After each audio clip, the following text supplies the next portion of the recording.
All right, Dan, thank you so much for putting yourself out there for our veteran job seekers. I'm excited to talk about the service advisor role with Vermeer Southeast. But like we say, people follow leaders, not companies. So can we learn a little bit about you and what brought you to this moment at Vermeer Southeast? Yeah, absolutely. And thank you for the opportunity to do this. I think as I kind of look back, I may give you a longer answer than you're looking for, but I've been in the service industry for 30 years. So I started in the automotive industry, had about 15 years there. I've been with Vermeer Southeast for 11. So I started at Vermeer Southeast as a technician at our Marietta branch and was looking for just a new place to work, right? So I'd been in the automotive industry. I'd never worked on heavy equipment before, but I was a technician by trade. So I came to Vermeer in 2014 and was a technician for about a year and then went into a service manager position there because that was my history prior to. And from there, I've just had a couple different roles, just kind of elevated through the company. Service manager, opened the branch in our Buford location, did technician training because that was some history that I had there. Did that for a little bit, regional service manager, and then ultimately to where I am today as a director of service. So you really have started from we call it the bottom, but and then worked your way up. So you do know you've turned the wrench, right? You're that leader that's done the job, which is great. And then before we got on camera, we were talking about the culture of Vermeer Southeast and just how dynamic it is and with that family and faith-based culture. Can you walk me through the culture and really why you enjoy it so much?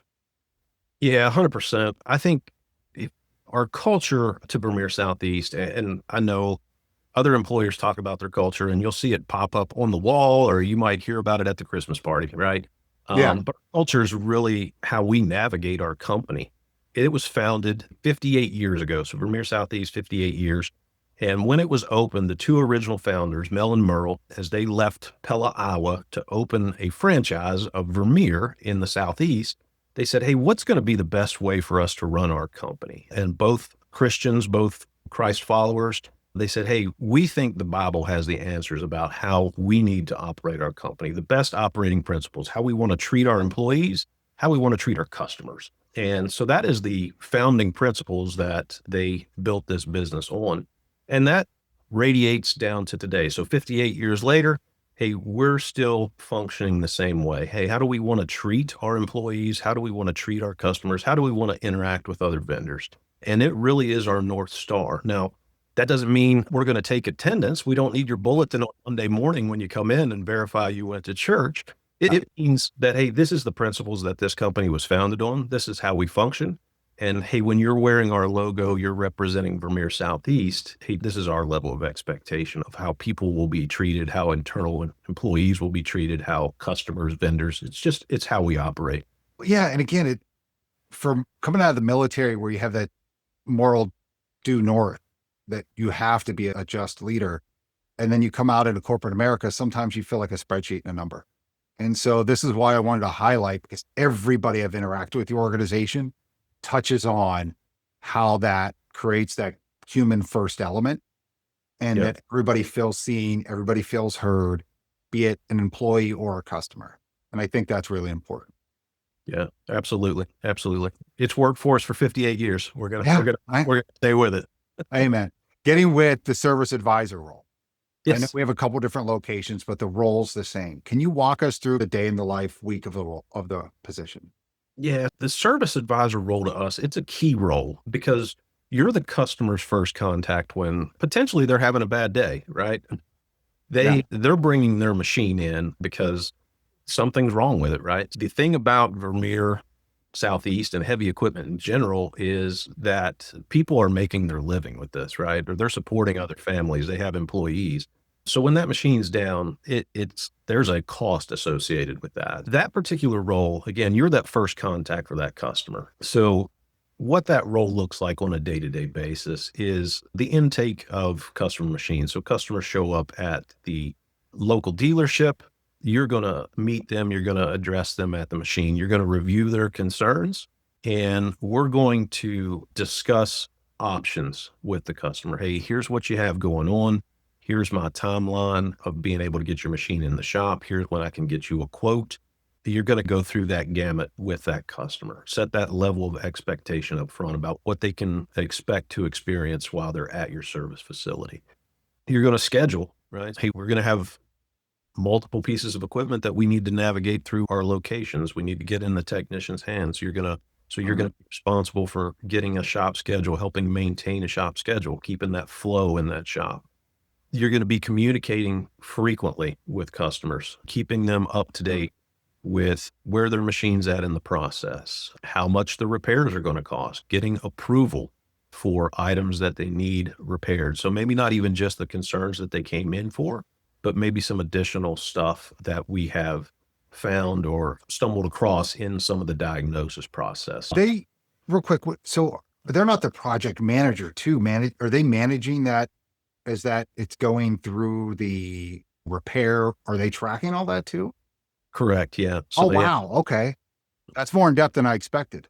Yeah, so they do a lot as far as, hey, from everything from the intake to the final invoice, presenting it back to the customer, getting their machine back. So they're following that flow of the machine through the shop as it gets worked on. Yeah. That's great. And then also, we talked about this. It can be a large fleet for a corporation that you're helping maintain and readiness, but it also could be that mom pop of one or two pieces of equipment that, hey, it's keeping their farm running or it's keeping their construction firm going, something like that. So you get that ability to see that benefit of what you're doing to Yeah. help that family owned company continue to grow.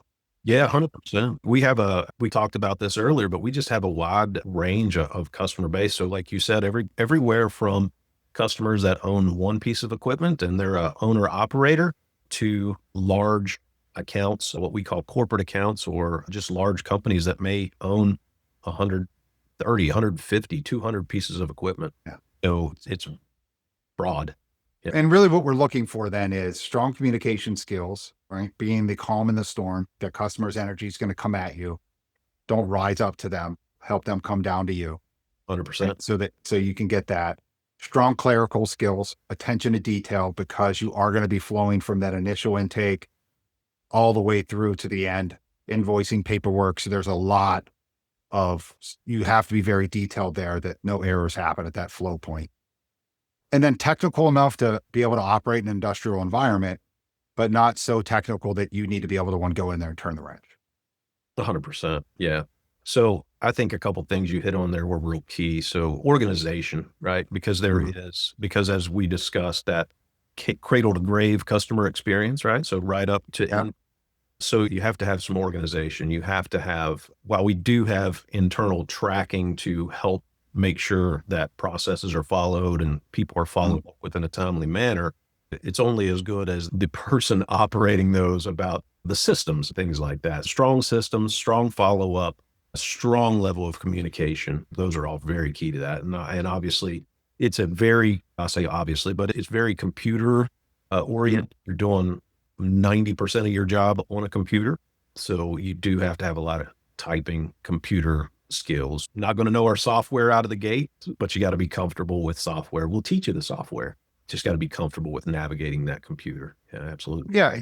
Computer savvy, ability to maintain your calm when others aren't, right? And helping them calm down. That communication, customer service skills. And by that customer service, that's not just your customers, that's your shop techs, right? They got to provide that customer service internally too 100%. to make sure that everybody's on point and doing it the right way at the right time. Yeah. No, this is great. I think this is a great opportunity for the right veteran. For a guy like me that was a truck driver looking for his first career, like a career to start, I would have loved this opportunity. I would have absolutely loved it. Yeah. I'm really excited to get this out there. Is there anything you wanted to talk about that we haven't talked about in this video? Well, that's a good question. Yeah. Let's see. Yeah. It's a rewarding position. We have a lot of folks that gravitate to it. And we've had folks that have got into that position and have used that as a platform to grow within the company. We come in and we excel in that particular role and we recognize their talents in that role.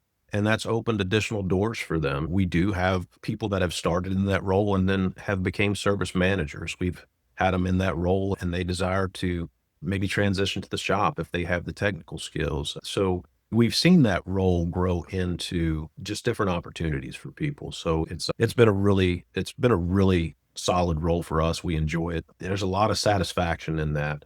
As we talked about the difference between mom and pops and corporate accounts and some different things there's a lot of satisfaction in in knowing that you had the opportunity to take a customer concern, hey, I can't function, I can't operate, I can't make money, to, hey, you have resolved my issue. You maintained excellent communication through it. I knew where I was every step of the way, and I have my machine back and I'm able to go out and run my business. Yeah, that's it. Being that you can see your impact. That's why I always like manufacturing, working on things, because at the end of the day, you see your impact to your day. Yeah, And absolutely. that's really cool. And like you said, it's a great place for a vet to start their career in the industry at your company, and there's room to grow. So it's a win all the way around. Indeed. Yep. Oh, Very, thanks, Dan. We're going to get this out to the community ASAP. And as soon as we get those right people, we'll deliver them to you. awesome. Greatly appreciate you. Thank you so much.